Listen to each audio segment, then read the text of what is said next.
Bismillahirrahmanirrahim. Alhamdulillahirabbil alamin. Wabihi nasta'in ala umuri dunya waddin. Wassalatu wassalam ala asyrafil anbiya wal mursalin sayyidina wa maulana Muhammadin wa ala alihi wa sahbihi ajma'in.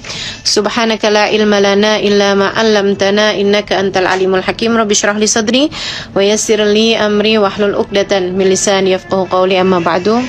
Alhamdulillah, bahagia rasanya kita dapat bertemu walaupun lewat online. Mudah-mudahan Allah Subhanahu wa taala menyatukan hati kita di dunia hingga kelak di hari akhirat nanti kita dapat kembali bersama insyaallah di bawah naungan bendera baginda kita Nabi besar Muhammad sallallahu alaihi wasallam yang telah mengajarkan kepada kita bagaimana menjalani hari-hari dan malam-malam di bulan Ramadan. Apakah kemuliaan 10 hari di bulan puasa itu hanya ada pada Lailatul Qadarnya? Tentu saja tidak begitu.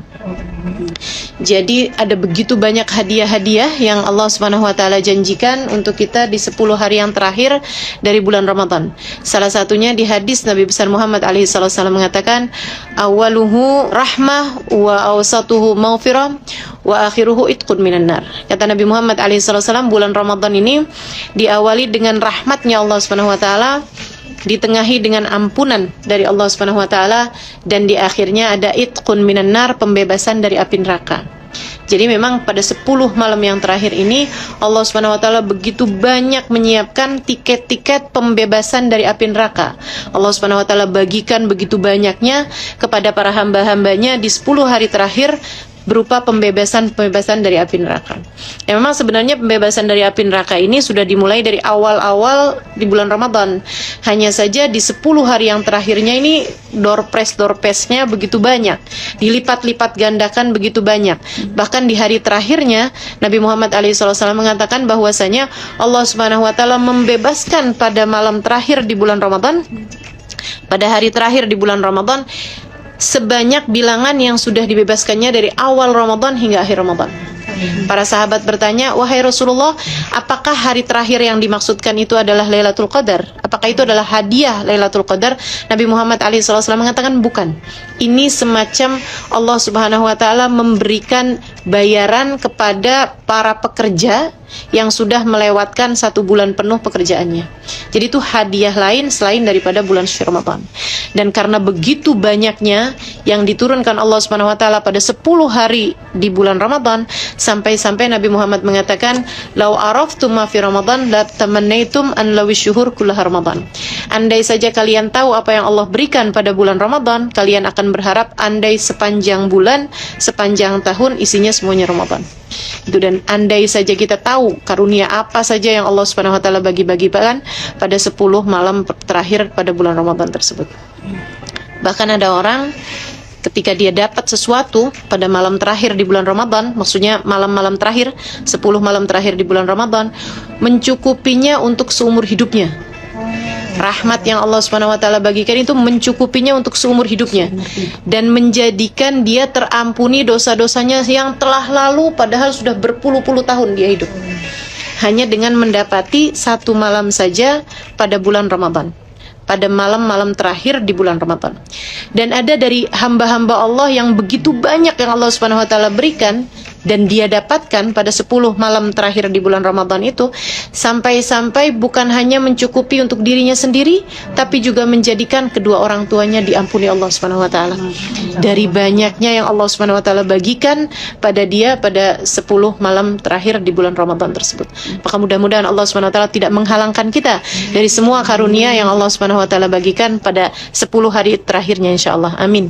Pada 10 malam terakhir di bulan Ramadan, 10 hari terakhir di bulan Ramadan, itu karunia yang Allah Subhanahu wa taala berikan tidak hanya pada 10 pada malam-malam harinya saja, akan tetapi juga bahkan Allah Subhanahu wa taala berikan pada siang-siang harinya. Pada siang-siang harinya juga memang merupakan siang-siang hari di mana Allah Subhanahu wa taala menganugerahkan rahmat, karunia, pembebasan di api neraka juga pada siang-siang harinya. Bahkan yang sering saya dengar dari Sayyidil Habib Umar bin Hafid, beliau mengatakan bahwa waktu terbanyak di mana Allah Subhanahu wa taala memberikan itkun minan nar, tiket-tiket bebas api neraka, itu justru bukan pada malam harinya, tapi pada saat matahari terbit setiap pagi di bulan suci Ramadan, gitu. Dan terutama di 10 malam terakhir, nah itu juga seperti itu. Allah SWT banyak memberikan pembebasan api neraka, tiket-tiket bebas neraka tersebut justru pada saat terbitnya matahari setiap hari selama bulan suci Ramadan, terutama di 10 hari yang terakhirnya. Itu jadi kemuliaannya tidak hanya terjadi pada malam-malam harinya saja, akan tetapi juga pada siang-siang harinya juga. Tapi jangan lupa nih, hal penting yang saya ingin tekankan bahwa begini nih, malam-malam atau hari-hari atau tepatnya waktu di mana Allah Subhanahu wa taala melipat gandakan amal perbuatan kita, pahalanya, itu juga merupakan waktu-waktu di mana Allah Subhanahu wa taala akan melipat gandakan pula apabila kita mengerjakan perbuatan dosa. Jadi bukan hanya pahalanya aja nih yang dilipatin, akan tetapi dosanya juga dilipatkan, gitu. Jadi kalau kemudian misalnya pada bulan Ramadan ini kan secara umum ya, di mana Allah Subhanahu wa taala menjadikan pahalanya sunnah seperti pahalanya wajib. Pahalanya wajib 70 kali lipat dari pahalanya wajib pada masa-masa yang lain, gitu kan. Memang pahalanya wajib itu kalau kita kerjakan kewajiban apapun itu di atas pahalanya sunnah 70 kali lipat, gitu. Nah, kalau kemudian kita mengerjakan kemaksiatan pada bulan suci Ramadan, itu juga akan dilipat-lipat gandakan dosanya oleh Allah Subhanahu wa taala. Artinya bahwa orang yang berbohong pada bulan suci Ramadan itu berlipat ganda seperti 70 kali bohong pada waktu-waktu yang lain. Dan ketika tanggal-tanggal terakhir nih di bulan suci Ramadan, di mana kelipatannya menjadi sampai dengan 1000 kali lipat, sampai dengan 700 kali lipat, nah itu juga bisa seperti itu juga terhadap urusan dosa-dosa. Durhaka pada orang tua pada bulan suci Ramadan tidak sama dengan durhaka pada waktu-waktu yang lain. Seorang istri yang mendurhakai suaminya atau menyakiti hati suaminya pada bulan suci Ramadan lebih besar dosanya dibandingkan dengan seorang istri yang mendurhakai atau menyakiti hati suaminya pada bulan-bulan yang lain. Pun demikian orang tua yang berbuat kasar kepada anaknya, marahin anaknya pada bulan suci Ramadan, itu dosanya lebih besar dibandingkan dengan ketika dia berbuat itu pada bulan-bulan suci yang lain, pada waktu-waktu yang lain ya. Karenanya memang harus lebih berhati-hati pada bulan suci Ramadan ini. Ketaatan harus bertambah, kemaksiatan juga harus semakin jauh insyaallah. Kalau kita bicara tentang orang soleh, maka orang paling soleh yang kita kenal, yang kita tahu tentu saja baginda kita Nabi besar Muhammad sallallahu alaihi wasallam, di mana diceritakan tentang Nabi kita Muhammad alaihi wasallam. Ini dikatakan seperti ini. Para sahabat meriwayatkan, kana yajtahid fi Ramadan ma la yajtahid fi ghairihi min asy-syuhur.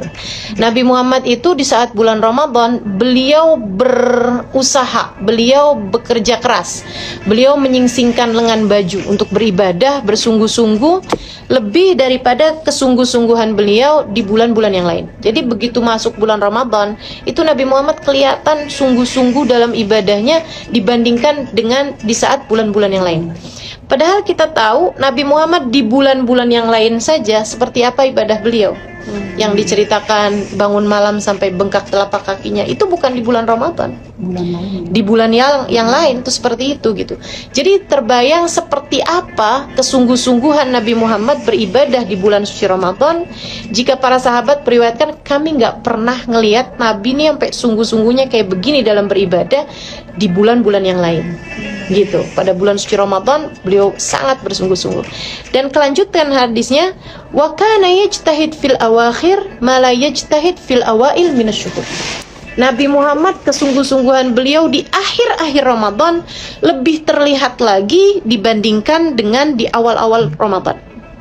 Dari sini kita bisa lihat bahwasanya Ramadan ini istilahnya orang olahraga, ini olahraganya maraton. Bukan seperti lari jarak pendek ya. Jadi Nabi nggak yang genjot abis-abisan dengan cepat, tapi kemudian di akhir-akhirnya menjadi lemah gitu. Seperti kebanyakan orang-orang di negeri kita ini ya. Di awal-awal Ramadan katanya yang penuh adalah masjid.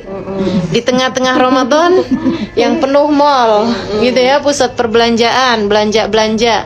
Di akhir-akhir Ramadan yang penuh terminal, bandara. Namun yang pasti tidak demikian kabarnya dengan orang-orang soleh. Orang-orang saleh di awal-awal Ramadan mereka menyibukkan dirinya dengan Quran, tadarus, masjid. Di akhir-akhir Ramadannya menjadi lebih lagi gitu. Bahkan saya perhatikan di Kota Tarim, nah itu begitu masuk akhir Ramadan seperti pesta setiap malam. Pesta ibadah setiap malam.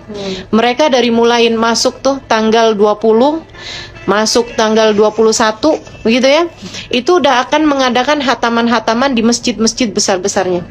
Begitu diawali dengan buka puasa bersama. Dan itu bukan hanya di masjid, tapi sampai di halaman masjid, sampai di jalan-jalanan. Mereka akan mengadakan buka puasa bersama. Kemudian setelahnya mereka akan sholat maghrib berjamaah. Lepas sholat maghrib berjamaah, mereka akan sholat tasbih berjamaah. Selepas itu baru makan besar, maksudnya makan nasi dan lain-lainnya.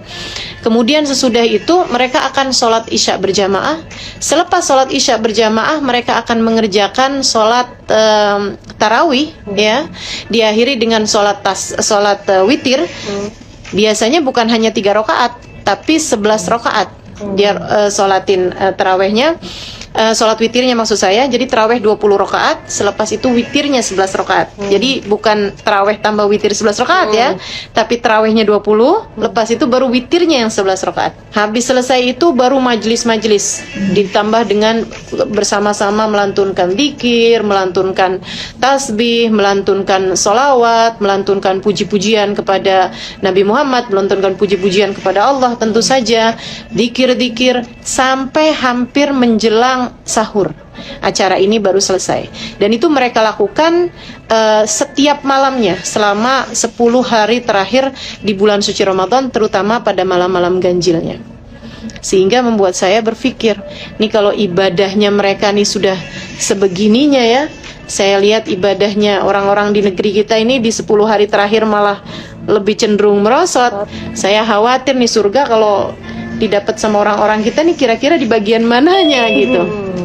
Yang mudah-mudahan saja Allah Subhanahu wa taala menjadikan kita semuanya kebagian sama rahmat karunia yang Allah Subhanahu wa taala berikan kepada hamba-hambanya yang soleh ini insyaallah. Amin ya rabbal alamin. Dan mengenai salat tasbih ini ya, untuk setiap malam Ramadan, memang di sana punya kebiasaan untuk mengerjakan salat tasbih secara berjamaah, baik itu di masjid-masjid ataupun di pondok-pondok pesantren, baik itu di Darul Zahra, di Darul Mustafa, dan di pondok-pondok pesantren yang lainnya.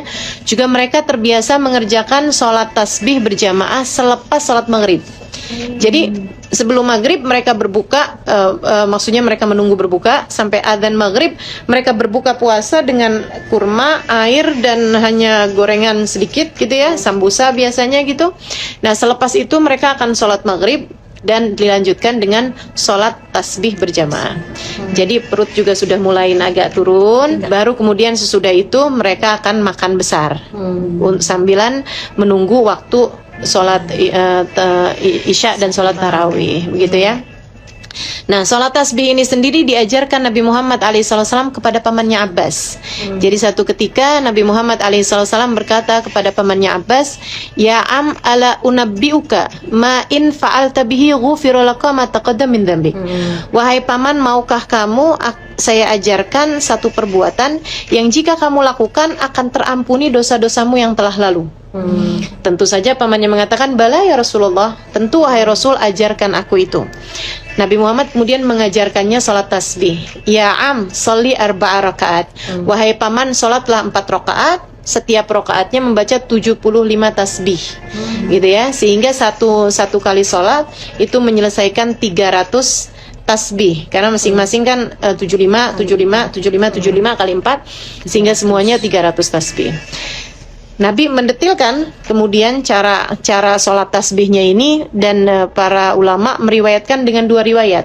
Jadi ada yang mereka bilang yang Nabi ajarin itu 10 tasbih subhanallah alhamdulillah wala ilaha illallah wallahu akbar sebelum Fatihah dan surat. Baru kemudian setelah membaca surat Fatihah dan suratnya membaca lagi tasbih 15. Kemudian saat ruku 10, saat i'tidal 10, saat sujud 10, saat duduk 10, saat sujud lagi 10, semuanya 75. Jadi tadi sebelum Fatihah 10, sesudah Fatihah 25 sudah Fatihah 15, jadi 25 ya. Saat ruku 10, 35, saat i'tidal 10, 45, saat sujud 10, 55, saat duduk 10, 65, dan saat sujud lagi menjadi 75. Nah, ini berulang setiap rokaat gitu kan ya, sehingga dapat 300 kali tasbih. Ada yang begitu, ada juga yang 10 yang sebelumnya Fatihah dan surat itu dibaca di saat jalsatul istirahah. Jadi duduk sebentar sebelum kembali berdiri gitu. Ala kulli hal, dua-duanya sama-sama mungkin untuk dilakukan, boleh-boleh saja untuk dilakukan. Kemudian Nabi Muhammad sesudah mengajarkan cara sholat tasbih ini, Nabi kemudian mengatakan begini nih, ya am, ini istata'ta an taf'al fi kulli yawmin faf'al. Wahai paman, kalau engkau dapat melakukannya sehari sekali, kerjakan. Kerjakan sehari sekali wahai paman. Wa illa fa fi kulli usbu'in faf'al. Kalau enggak bisa sehari sekali, sekurangnya seminggu sekali kerjakan paman. Wa illa fa fi kulli syahrin faf'al. Kalau enggak bisa seminggu sekali, sekurangnya sebulan sekali kerjakan. Wa illa fa fi kulli sanatin faf'al. Kalau nggak bisa, sekurangnya deh, seenggaknya sampai mentok-mentoknya, istilahnya sampai sekurangnya banget gitu, setahun sekali kerjakan. Nah, pamannya sendiri, pamannya Abbas ini ya, paman Nabi yang Abbas ini, beliau memutuskan untuk mengerjakan yang afdoliyah yang disebutkan oleh Nabi Muhammad, yaitu beliau melaksanakan sholat tasbih setiap hari sekali. Gitu, sehari sekali dilakukan oleh pamannya Abbas ini, sampai dengan tutup usianya beliau istiqomah mengerjakan hal tersebut seperti mana yang beliau ceritakan. Nah, kita nih nggak bisa kerjakan sehari sekali, seminggu sekali juga mungkin tidak gitu. Sekurangnya di bulan Ramadan, di mana amal-amal ibadah dilipat-lipat gandakan, kalau bisa kita mengerjakannya ya kalau bisa sih setiap malam. Andai nggak bisa setiap malam selama bulan suci Ramadan, sekurangnya ambil malam Jumat. Enggak malamnya, siangnya. Meskipun memang malam Jumat itu malamnya lebih mulia daripada siangnya. Sama halnya dengan bulan suci Ramadan. Ini antara malamnya dengan siangnya, malamnya lebih mulia daripada siangnya.